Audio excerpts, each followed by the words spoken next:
இன்றைய சிந்தனை ஒரு சின்ன கதை. ஒரு அழகான சிறுமி தன்னுடைய 2 கையிலையும் ஆப்பிளை வச்சு வீட்டில் நின்றுட்டுருக்கா. அப்போ அந்த பக்கமாக வந்த அவங்க அம்மா தன்னோட பொண்ணை பார்த்ததையும், பாப்பா உங்கள்கிட்ட 2 ஆப்பிள் இருக்குல்ல, எனக்கு ஒன்று கொடு அப்படின்னு சிரித்தபடி விளையாட்டாக கேட்குறாங்க. அப்போ அந்த பொண்ணு உடனே அவங்க அம்மாவை பார்த்துட்டு இந்த கையில் இருக்கிற ஆப்பிளை வேகமாக கடிச்சிடலாம். அடுத்த நொடியே இந்த கையில் இருக்கிற ஆப்பிளையும் வேகமாக கடிச்சிடலாம். அதை பார்த்து அவங்க அம்மாவோட முகம் வருத்தத்துலேயும் ஏமாற்றத்துலேயும் ரொம்ப சங்கடமாக மாறிடுச்சு. இப்போ அவங்க அம்மா என்ன நினச்சாங்கன்னா, நம்ம பொண்ணு நம்மளுக்கு தர வேண்டாம்னு நினச்சிட்டா, இந்த 2 ஆப்பிளையும் வேகமாக கடிச்சிட்டா அப்படின்னு தவறாக நினச்சிட்டாங்க.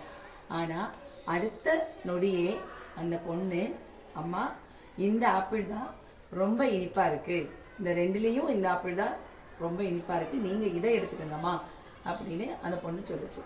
அப்போ இதுலேருந்து நம்மளுக்கு என்ன தெரியுது? யாரையுமே எதையுமே பார்த்த உடனே நம்ம என்ன பண்ணக்கூடாது, மதிப்பிடக்கூடாது, கணிக்கக்கூடாது. நம்ம எவ்வளவு பெரிய ஆளாக இருந்தாலும், எவ்வளவு பெரிய அறிவாளியாக இருந்தாலும், அனுபவசாலியாக இருந்தாலும், எந்த ஒரு விஷயத்தையும் எந்த ஒரு நபரையும் பார்த்த உடனே கணிக்காமல் கொஞ்சம் பொறுமையாக நிதானமாக யோசித்து மதிப்பீடு செஞ்சோம்னா எந்த ஒரு பிரச்சனையுமே வாழ்க்கையில் வராமல் இருக்கும் என்று கூறி இந்த நாள் இனிய நாளாக அமைய என் வாழ்த்துக்களை தெரிவிக்கிறேன்.